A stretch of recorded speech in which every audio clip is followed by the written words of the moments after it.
Greetings, Geeshlings. Geeshin Prime here with my review of One Piece, Chapter 882, Beyond the Expectations of a Yonko. Starts off, we get Idio's cover story arc. And, starts off with a battle at sea he seems to stumble upon. I watched Roger's live reaction of it, and he said maybe he initiated it, but who knows. But, into the real chapter, we start off in a good spot. Luffy versus Katakuri. It was an interesting little moments here and there with certain things that I'll get to in a second. But, Brule is acting as a cheerleader for Katakuri right now because, well, otherwise she's useless. Luffy gets horribly annoyed by her and tries to punch her. But she does reveal something about Katakuri. This was a heavy, little Katakuri chapter in general. She says that when he was born, he stood up, went and sat down in a chair and fell asleep, and has never laid down in his life, and even just hates the ground itself. So he will never lay down, which I assume has something to do with his name being translated as Dogtooth. It's I won't lay down like a dog, I guess. So yeah, that's kind of his backstory. Well, anyway, Luffy tries to punch her in the face. She was hiding in one of the mirrors, and he blocks that. And then he shows off Mochi Thrust, which, to be honest, is a weapon-wielded version of Gomu Gomu Rifle. So Luffy could copy this move and add it to his repertoire. Just grab some random item on the ground and just, have it in his hand, and it would increase his attack. But, also the Trident's name is Mole, which was interesting, which went along with the theme that it's like a drill, basically, when Katakuri uses it, so it can drill holes like a mole. Nice little tidbit there, I guess. Brule does reveal that she did overhear everything that Luffy was saying to the crew, so she eventually relays it to Perospero and, I guess, Big Mom, even though Big Mom's not really all there, saying that the Straw Hats did survive the wave, and also their destination is Cocoa Island, and this chapter basically disproves the wave theory that I had, which I'm sad by that, but whatever. Theories are theories, right? But that the wave is actually just a giant thing of candy that Perospero had made, so I guess just an extension of the sea slug he had made previously. So, and then she just brought it to life. So, where did she get the life, though? It's hey, Perospero, I need a pinch. It's oh god, she'll take too much. I don't know. But anyway, so there's that. Perospero tells Big Mom that they need to go to Cocoa Island, and that's where everything's going to kind of come to a head, pudding's there and all that. But then she, for some reason, detours to Nuts Island. I don't know why. She just saw food in the distance. It's I need to make a pit stop. I don't know. It's I need snacks for the road. Because this will be a few hours journey, presumably, given what we saw a couple chapters ago. That it's going to be 10 hours from now and all that. So, yeah. Anyway, then we get back to Katakuri's fight. And, he uses flowing mochi, which is actually... he just, it pours out of him, and it's turning the very ground of the mirror world into mochi. Which, big point of the chapter is that he has an awakened devil fruit. Second one in the series, which is great. Surprised that it was this early, though. Wonder how many there are going to be throughout the series anyway. But, I digress. Luffy actually realized it. It's this is like Doflamingo. And it's yes, it's because I'm awakened. And like the whole thing of how this goes is Luffy's like dodging all of his attacks, and they're actually both getting tired. Katakuri's only getting like a close enough to Luffy because of his observation haki.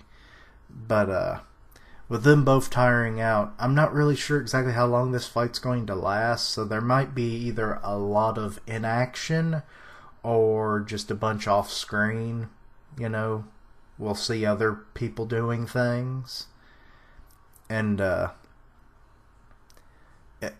but how this resolves for the chapter anyway, Katakuri captures Luffy in the mochi and mentions that Gearforth intrigues him. So not sure if he's going to try and copy that, or he wants to see if Luffy's Gearforth actually is worth a damn.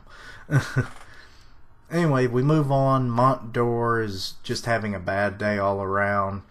He keeps finding out like the Sea Slug transmitters aren't working, and they don't know where the Straw Hats or the Fire Tank Pirates are.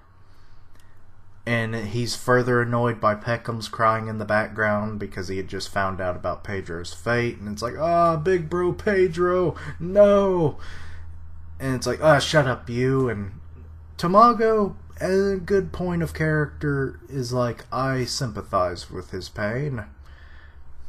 Even though Pedro was my enemy, you know, I knew him from 5 years ago, and, you know, it's like, he wasn't a horrible person, and he did it for a good reason.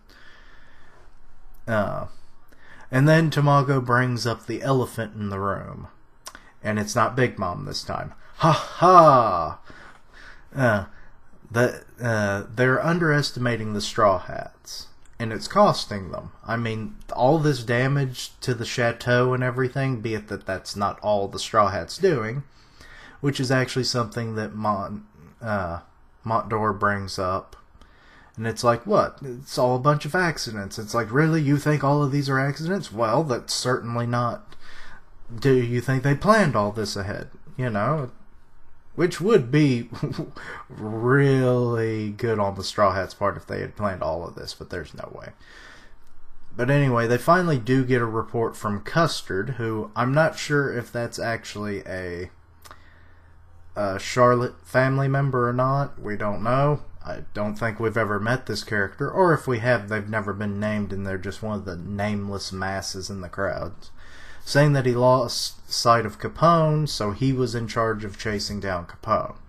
Montdor wants to know why the transmitters continue to not work. This is a big thing, which is the only reason any of this works, so the Sun Pirates are probably the reason for all of that.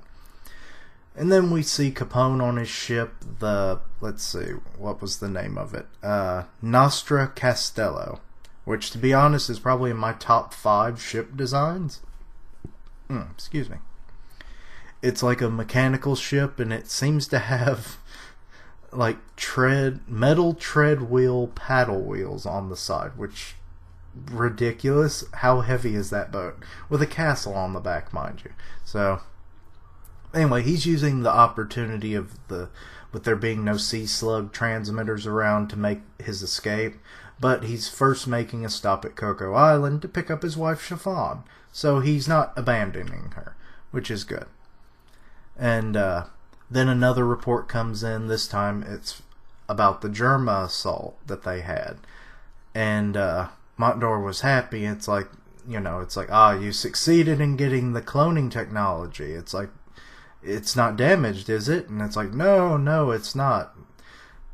But everything else is, which it's revealed to be Neji. Why did I say Neji? Neji. Yeah, Neji. I don't know why I'm having a hard time saying his name.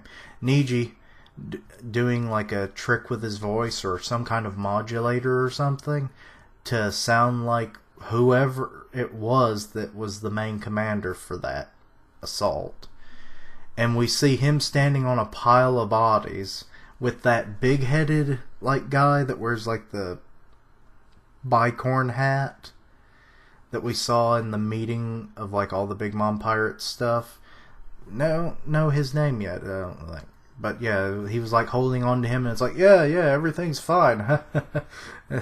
Yeah. So yeah, he somehow changed his voice to that guy, I guess, and all the soldiers have been defeated. And did that mess things up? No, it's still going. Sorry, I'm having problems right now.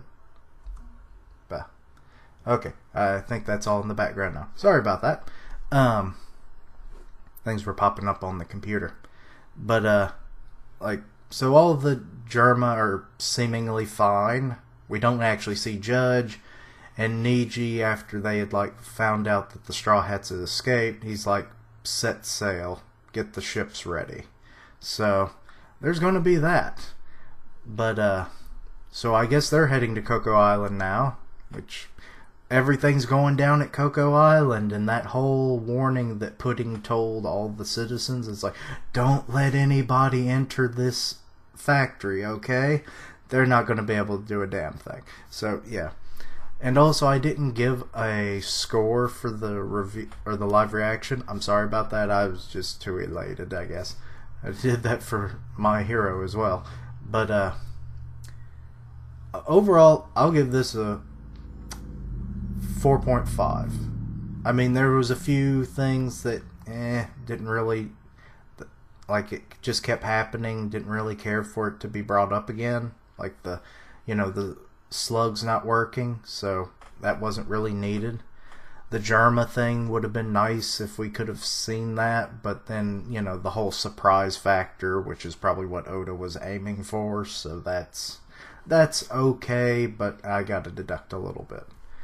But anyway, the Katakuri Luffy fight is progressing, though it was not as good as some of the earlier bits. So, but I imagine next week will be better. Overall, yeah, the 4.5 I think is well fair for this chapter. I thoroughly enjoyed it. But anyway, thank you for watching. Like, comment, and subscribe, and I'll see you next time. Keechlings, roll out.